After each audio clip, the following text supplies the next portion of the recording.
Saya masih ingat jelas sore itu ketika Jakarta diguyur hujan deras.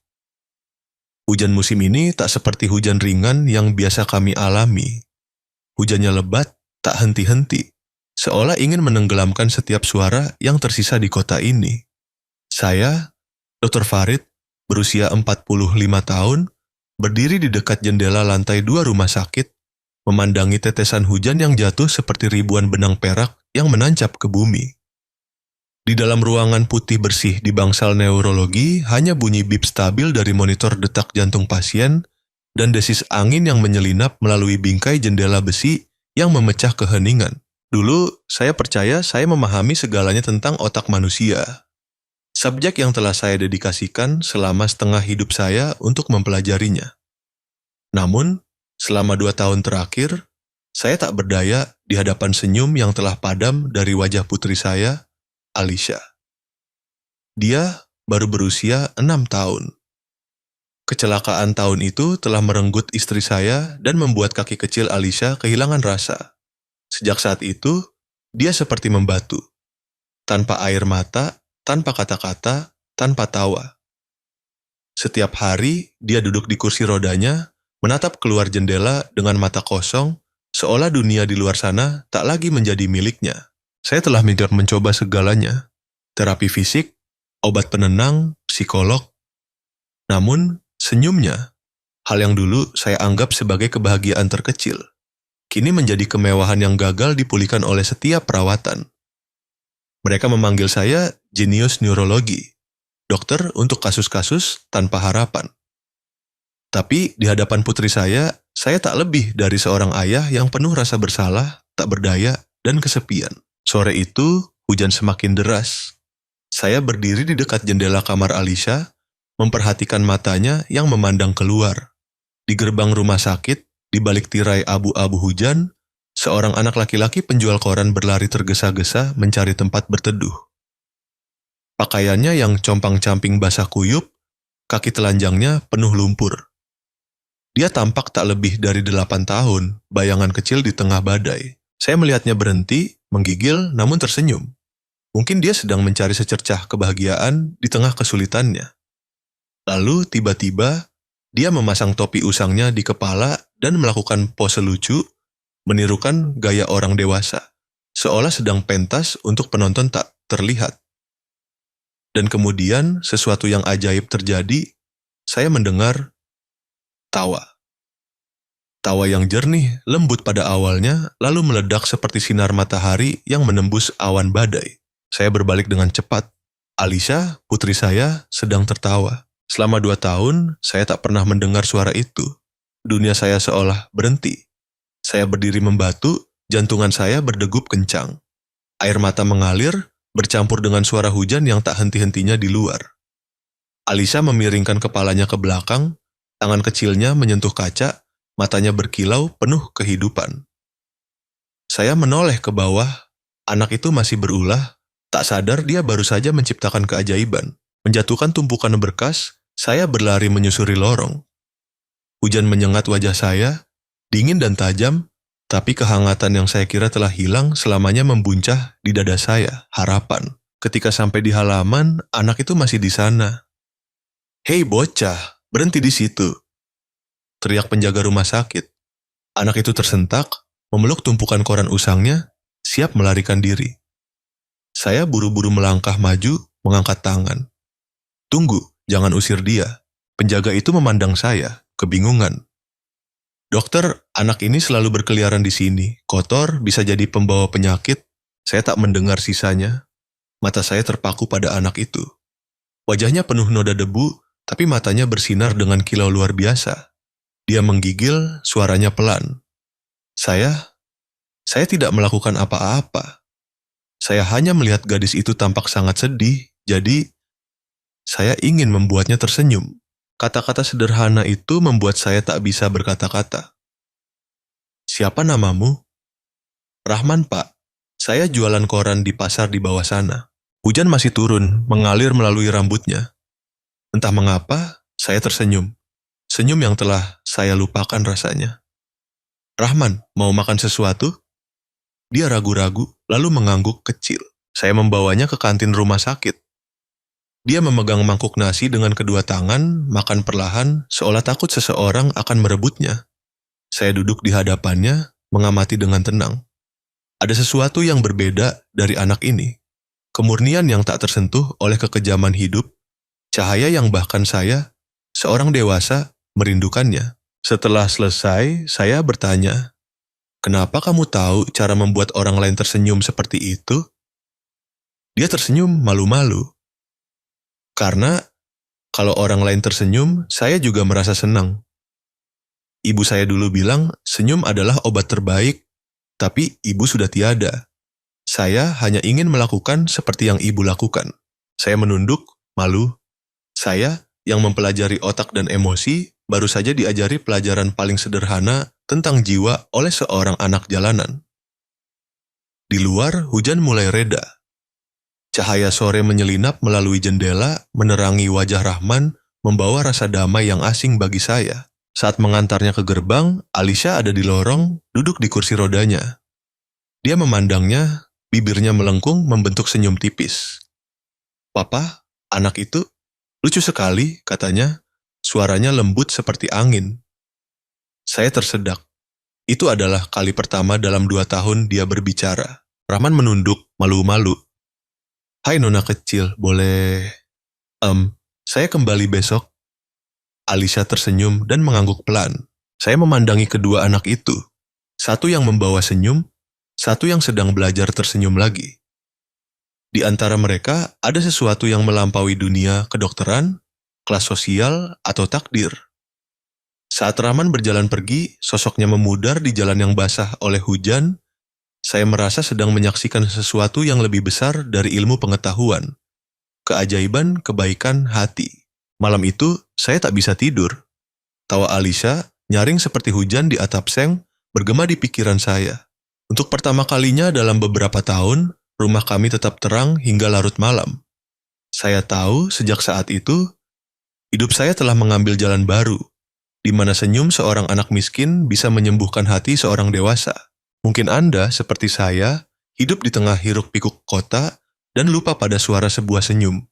Kadang-kadang, keajaiban tak datang dari tindakan besar, melainkan dari perbuatan kecil. Sebuah pandangan, sebuah kata, atau sekadar senyum yang Anda bagikan dengan orang lain. Jika Anda melihat seseorang yang sedih di tengah derasnya kehidupan, cobalah tersenyum padanya seperti yang Rahman lakukan untuk putri saya. Karena siapa tahu, mungkin senyum itu akan mengubah sebuah kehidupan. 2 bulan berlalu sejak sore hujan yang menentukan itu. Jakarta memasuki musim kemarau, tapi di hati saya hujan baru bergolak, hujan kenangan dan kerinduan. Setiap pagi saat melangkah ke kantor, saya mendengar tawa cemerlang Alicia bergema di lorong rumah sakit. Dan saat saya menoleh, ada Rahman, anak penjual koran dengan mata bercahaya itu, duduk di lantai, melipat kertas, bercerita, atau menyanyikan lagu konyol yang belum pernah saya dengar. Dia tak bisa membaca not balok atau memahami kedokteran, tapi dia membuat hati putri saya berdetak dengan irama berbeda. Irama kehidupan. Saya mulai penasaran, siapa Rahman? Seorang anak tanpa nama di kota berjuta orang, tanpa keluarga atau rumah, bagaimana dia bisa membawa positivitas yang begitu besar? Saya meminta seorang teman pekerja sosial untuk mencari tahu. Beberapa hari kemudian, jawabannya tiba. Orang tua Rahman meninggal dalam banjir di Kalimantan 4 tahun lalu. Dia diambil oleh bibinya, Hanifah, tapi diusir beberapa bulan kemudian. Alasannya tak jelas, kata teman saya. Tetangga bilang dia sangat dingin padanya. Saya memegang laporan itu, duduk dalam diam untuk waktu yang lama. Seorang anak berusia 8 tahun, tanpa orang tua, tanpa rumah, namun mampu tersenyum begitu cerah. Itu, mungkin, yang paling membuat saya gelisah. Seorang ahli saraf dihadapkan pada kebenaran di luar ilmu pengetahuan. Mereka yang membawa luka terdalam seringkali tersenyum paling cerah. Saya menemukan Rahman di kantin rumah sakit, membantu perawat membersihkan meja. "Rahman?" tanya saya. "Kamu punya tempat untuk pulang?" Dia menoleh, sedikit bingung. "Saya tidur di pasar, Pak. Di sana ada atap, terlindung dari hujan." Jawabannya begitu sederhana, seolah itu bukan hal penting. Tapi hati saya terasa sesak. Maukah kamu tinggal bersama saya, di rumah saya? Matanya melebar, tangan kecilnya membeku. Rumah Pak? Ya, saya punya kamar kosong dan Alisa butuh teman. Rahman terdiam. Saya bisa melihat di matanya ketakutan seorang anak yang terbiasa ditinggalkan, waspada bahwa kebaikan mungkin hanya sementara.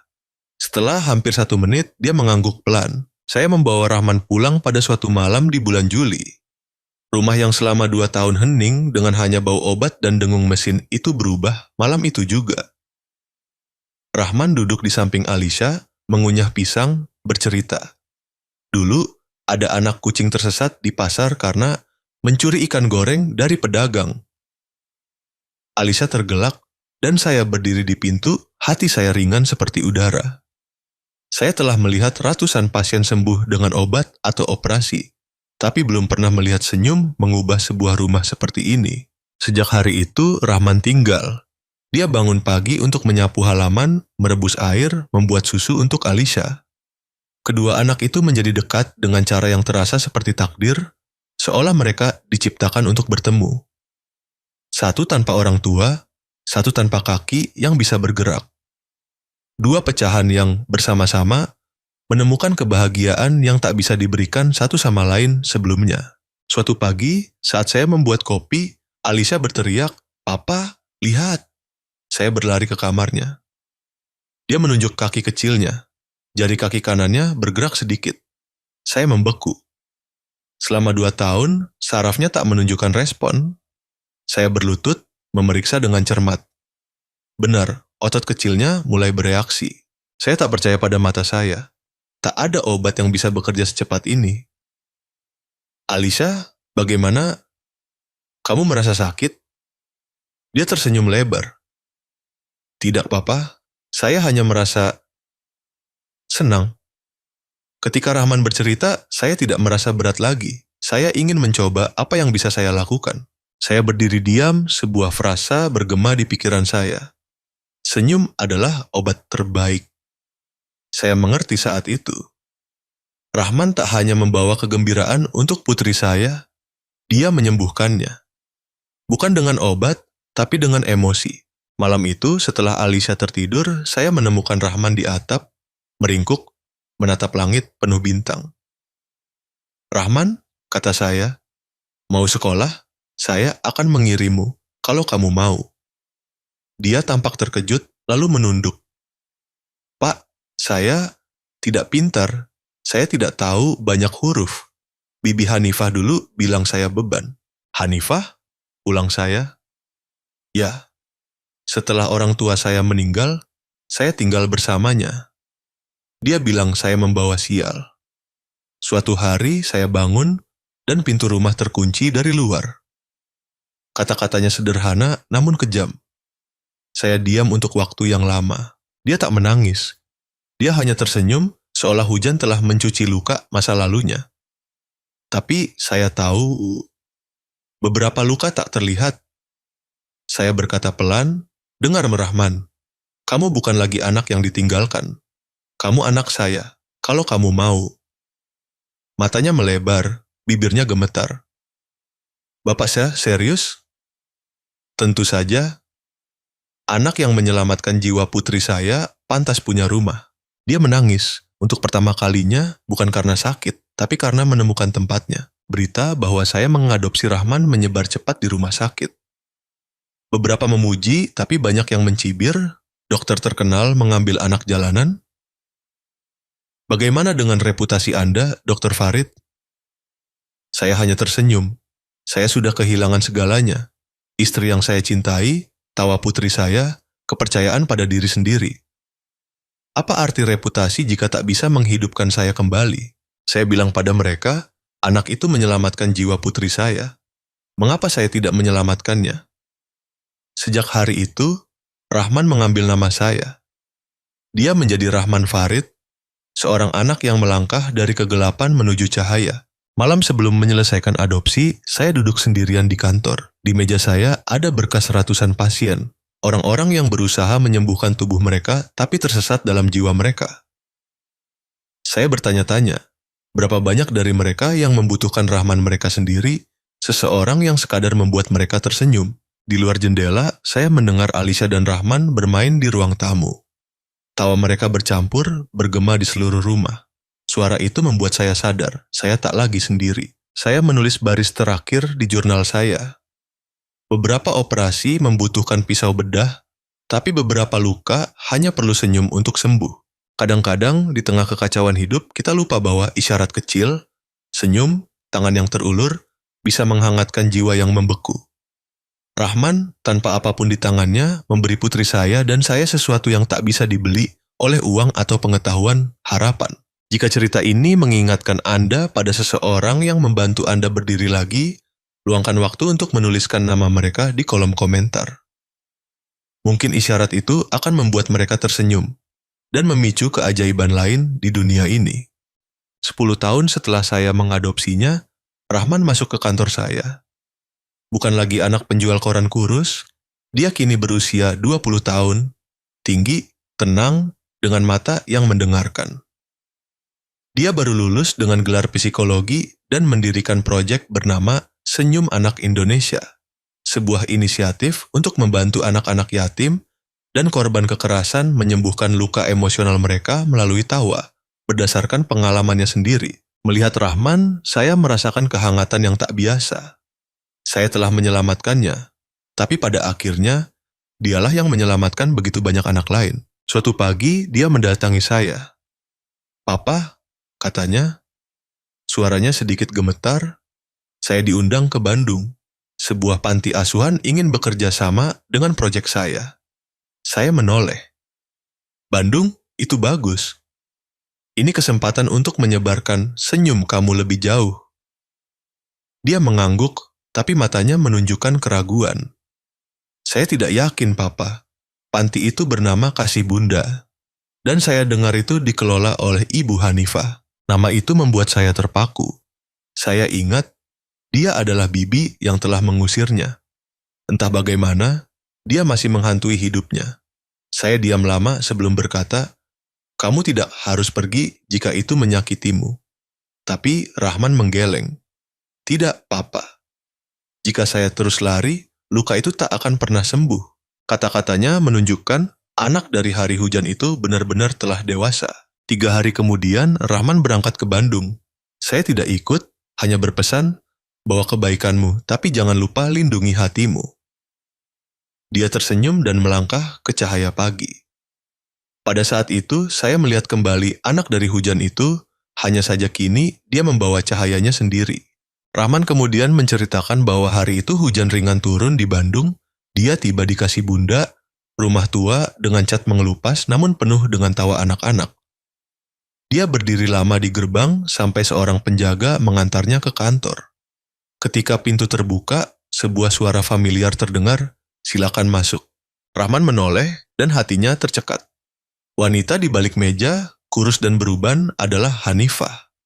Dia berdiri membatu saat kenangan membanjiri. Malam hujan ketika dia memohon di pintunya, tapi lampu tetap mati, suara dinginnya berkata, "Pergi, jangan panggil saya bibi." Dia pikir dia sudah lupa, tapi luka itu masih ada. Dia hanya belajar berjalan tanpa membiarkannya mengendalikan dirinya. "Rahman, itu kamu?" Suara Hanifah gemetar. "Ya, bibi." Udara menjadi tebal. Hanifah meletakkan pena, matanya berkaca-kaca. "Semua yang saya dengar tentangmu, benarkah?" Dia mengangguk. "Saya hanya mencoba membantu anak-anak seperti saya dulu." Hanifah terdiam, air mata mengalir di pipinya. Pada saat itu, 2 generasi, 2 jiwa, berhadapan di tengah masa lalu yang menyakitkan. Pertemuan itu berakhir dengan tenang. Saat Rahman pergi, Hanifah berbisik, "Kembali besok, saya butuh bantuanmu untuk sesuatu." Dia hanya mengangguk dan berjalan keluar. Hujan masih turun ringan. Berdiri di bawah atap, memandangi anak-anak bermain, hatinya terasa sesak. Andai dia tersenyum padaku dulu, mungkin semuanya akan berbeda. Saya meneleponnya malam itu. "Kamu baik-baik saja?" Suaranya rendah, serak. "Saya baik, Papa." Tapi dia berubah, lebih tua, lebih lemah. Saya pikir dia sakit. Beberapa minggu kemudian dia memastikannya. Hanifah menderita kanker hati. Dia tak memberitahu siapapun, diam-diam merawat lebih dari 30 anak yatim di panti itu. Rahman tak tahan. Dia mulai membantu secara anonim, mengirim obat, membayar tagihan rumah sakit, bahkan mengajak relawan untuk memperbaiki atap yang bocor. Saya tidak ingin dia tahu, katanya. Saya takut dia akan merasa bersalah. Saya diam, penuh dengan kebanggaan dan emosi. Anak yang pernah ditinggalkan kini menggunakan kebaikannya untuk menjawab lukanya. Suatu sore, Hanifah melihat seorang perawat mengantarkan obat dan tagihan yang sudah dibayar. Ketika ditanya, mereka berkata, seorang pria muda telah melakukan ini selama berminggu-minggu. Dia tidak meninggalkan namanya. Hanifah terpaku menyadari hanya satu orang yang bisa sebegitu murah hati, Rahman. Jika Anda meragukan bahwa kebaikan bisa melarutkan kebencian, tonton cerita lain di saluran ini. Kisah orang-orang yang terluka namun memilih untuk mencintai lagi. Anda mungkin menemukan jawaban Anda sendiri atau, setidaknya, alasan untuk percaya pada keajaiban bagi hati yang terluka. Hari itu, Rahman kembali ke panti. Hanifah memandangnya lama sebelum berkata, "Bisa tinggal sebentar?" Dia mengangguk. Hanifah berbicara pelan. "Ketika orang tuamu meninggal, saya pikir saya kuat. Tapi saya takut. Takut padamu, takut mencintaimu seperti saya mencintai Idris, anak saya yang meninggal dalam banjir itu. Setiap kali melihatmu, saya melihat dia. Dan saya tak tahan." Rahman duduk diam. Dia kemudian menceritakan padaku, saya hanya mendengar. Saya tidak marah, tidak menyalahkan. Saya hanya merasa kasihan. Malam itu, dia menelepon saya, suaranya lembut seperti angin. "Papa, saya pikir saya mengerti mengapa dia melakukannya. Dia tidak kejam, hanya terjebak dalam ketakutan akan kehilangan." Saya menjawab, "Dan kamu memilih untuk memaafkan." Dia terkekeh pelan. Saya tidak tahu apakah itu maaf, tapi hati saya terasa lebih ringan. Di hari-hari berikutnya, Rahman diam-diam membantu di panti. Tak ada lagi kewaspadaan atau kebencian. Dia bermain dengan anak-anak, mengecat dinding, memasak bersama Hanifah. Kadang-kadang, mereka duduk dalam diam, keduanya tahu sesuatu telah disembuhkan. Malam sebelum meninggalkan Bandung, Hanifah berbisik, "Terima kasih, karena kembali." Dia menjawab, "Tidak Bibi, terima kasih. Tanpa Bibi, saya tidak akan tahu seberapa kuat saya bisa." Hanifah menangis, dan untuk pertama kalinya, Rahman membungkuk dan memegang tangannya. Dalam cahaya redup lampu, gambar itu melekat dalam ingatan saya selamanya. Malam itu di Bandung terasa sunyi, tanpa hujan, tanpa serangga, hanya desis angin lembut melalui jendela rumah sakit, di mana lampu samar berkedip, menerangi wajah lemah Hanifah. Rahman duduk di sana, bagai bayangan sunyi. Suaranya gemetar saat menelepon saya hampir tengah malam. "Papa, saya takut, dia sangat lemah. Saya tidak tahu apakah dia akan melewati malam ini." Saya hanya bisa diam. Ada saat-saat ketika kata-kata tak lagi bermakna, yang bisa kita lakukan hanyalah berdoa. Ketika saya tiba, ruangan itu remang-remang. Rahman memegang tangannya, matanya berbayang karena tak tidur berhari-hari. Hanifah terbaring, napasnya tipis, seolah angin sepoi-sepoi bisa mencuri napas terakhirnya. Di samping tempat tidurnya ada kotak kayu yang sudah dikenal, penyimpan rahasia hidupnya. Rahman berkata pelan, "Papa." Dia menolak rumah sakit besar. Dia ingin tinggal di sini bersama tawa anak-anak. Saya mengangguk. Setelah seumur hidup dihantui rasa bersalah, dia ingin pergi di tengah suara-suara murni itu, suara kehidupan. Saya melangkah keluar, meninggalkan mereka berdua. Pintu tertutup, meninggalkan Rahman dengan wanita yang telah melukai masa kecilnya. Dia memegang tangannya, suaranya gemetar. "Bibi, apa sakit?" Hanifah membuka mata, pandangannya keruh tapi hangat. "Tidak, Rahman. Saya hanya lelah, tapi saya tidak takut lagi." Dia tersenyum, memeras tangannya dengan lembut. "Saya di sini. Bibi tidak perlu takut." Hanifah memandangnya lama. Suaranya berbisik di malam. Mengapa kamu masih baik padaku setelah semua rasa sakit yang kuberikan? Pertanyaan itu membuatnya tersedak. Dia memandang wanita di hadapannya, bukan lagi yang mengusirnya, tapi seorang ibu yang kelelahan karena melarikan diri dari rasa sakitnya. Dia tersenyum, suaranya serak. Karena jika saya marah, senyum yang diajarkan Papa Farid akan sia-sia, Bibi. Saya berhenti di dekat pintu, mendengar Hanifah menangis. Bukan karena penyesalan, tapi dari jiwa yang akhirnya dibebaskan. Saya pikir, mengusirmu akan membuatmu lebih kuat, tapi kamu mengajari saya apa itu cinta sejati. Rahman tersenyum di tengah air mata. Tidak apa, Bibi. Kita berdua melakukan yang kita pikir terbaik saat itu. Dan hari ini, itu sudah cukup. Hanifah menutup mata, napasnya memudar. Dalam cahaya redup, Rahman menunduk, meletakkan dahinya di tangan Hanifah. Tak ada kata yang diucapkan, tapi ruangan dipenuhi kedamaian lembut yang tak pernah Hanifah kenal sebelumnya. Keesokan paginya, saat sinar matahari pertama menyelinap melalui jendela, saya mendengar suara lembut Rahman. Papa, dia sedang melihat ke halaman.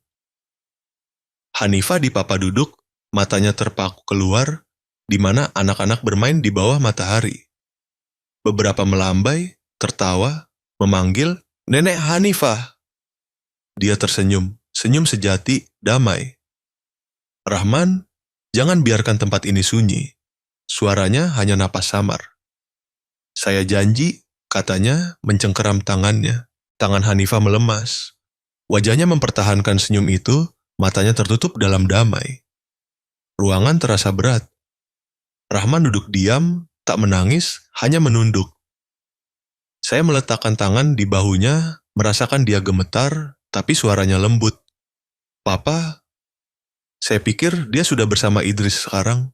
Mungkin mereka sedang tersenyum bersama. Saya memeras bahunya. Tak ada kata yang cukup untuk momen itu.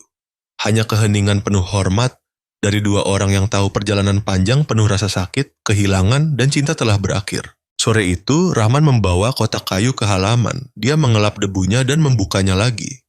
Di dalam, di bawah foto-foto lama, ada amplop kecil dengan tulisan tangan yang berantakan untuk Rahman, anakku. Tangannya gemetar saat membukanya. Tulisan tangan Hanifah berbunyi, Anakku, jika kamu membaca ini, mungkin aku sudah pergi. Aku tahu beberapa rasa sakit tak bisa dihapus, tapi kamu membuatnya lebih ringan. Pengampunan tak mengubah masa lalu, tapi menyembuhkan masa depan. Idris pergi, tapi kamu tinggal, untuk mencintai di tempatku. Pertahankan senyum itu, Rahman. Itu satu-satunya hadiah yang membuatku pergi dengan damai. Rahman membaca sampai akhir, air mata jatuh ke kertas. Dia melipat surat itu, meletakkannya kembali ke kotak, dan memandang langit yang beralih ke senja. Sore itu, kami mengubur Hanifah di taman kecil di belakang panti. Tak ada pemakaman mewah, hanya doa dan tawa anak-anak, seperti yang dia inginkan. Rahman memegang kotak kayu, menguburnya bersama Hanifah di bawah pohon Kamboja. Dia berbisik, Bibi, Idris tidak hilang, dia hidup dalam diri saya, dan saya akan hidup untuk kami berdua. Saya memandangnya, anak yatim yang telah menjadi simbol ketahanan. Saat semua orang pergi, Rahman tetap di samping makam, matanya terpaku padanya. Dia berkata pelan, Papa, dulu saya pikir pengampunan adalah hal tersulit. Tapi yang lebih sulit dari memaafkan adalah berani mencintai lagi, setelah terluka. Saya meletakkan tangan di bahunya. Dan kamu melakukannya, Rahman, bukan hanya untuknya, tapi untuk dirimu sendiri.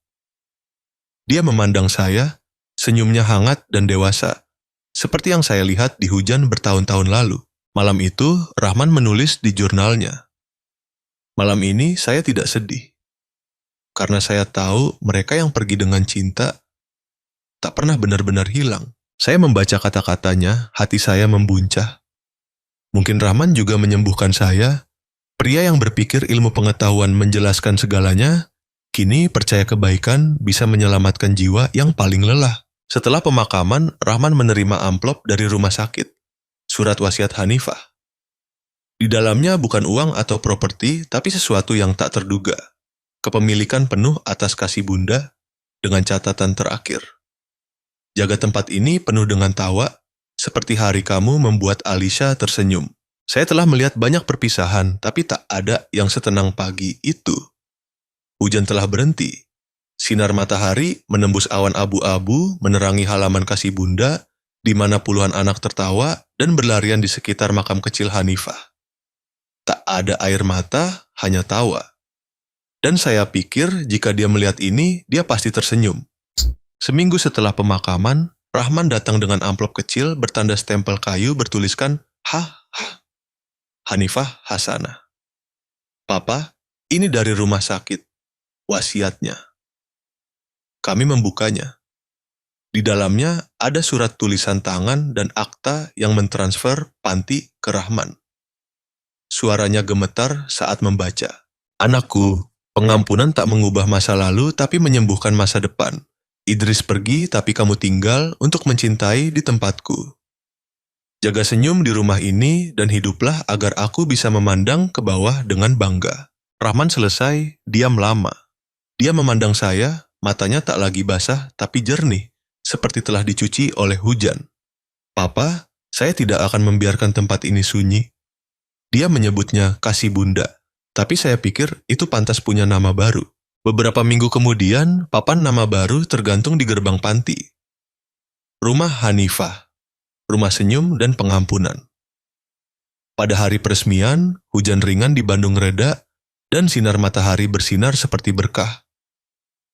Alicia ada di sana, gadis yang dulu di kursi roda, kini mahasiswi kedokteran yang bersinar, menggantung balon-balon warna-warni.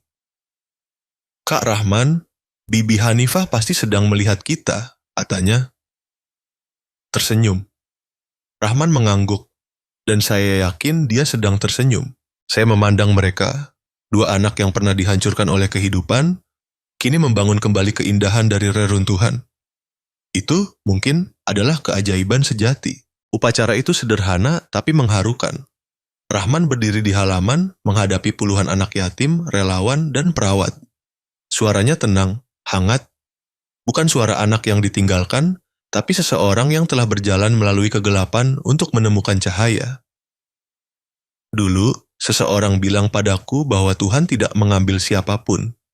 Dia mengirim mereka kembali dalam bentuk lain untuk mengajari kita mencintai lagi. Dia berhenti, memandang foto Hanifah di altar kecil. Bibi Hanifah menyakiti saya, tapi rasa sakit itu mengajari saya apa itu kebaikan. Hari ini, saya ingin tempat ini menjadi rumah bagi yang tersesat, di mana mereka bisa menemukan senyum mereka. Seperti yang saya lakukan. Tepuk tangan meriah, hangat, sebuah kesepakatan bersama dari hati-hati yang terluka.